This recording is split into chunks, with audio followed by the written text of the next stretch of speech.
अमृतमेदिनि विश्वविनोदिनि नन्दनुते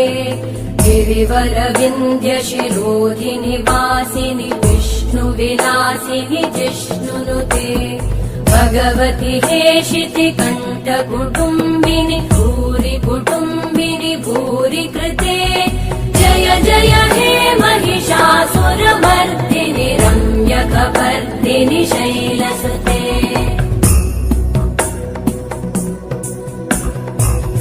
सुरवरवर्षिणि दुर्धरधर्षिणि दुर्मुखवर्षिणि हर्षरते भुवनपोषिणि शङ्करतोषिणि कल्मषमोषिणि घोषरते धनुजनिरोषिणि दितिसुतरोषिणि दुर्मदशोषिणि सिन्धु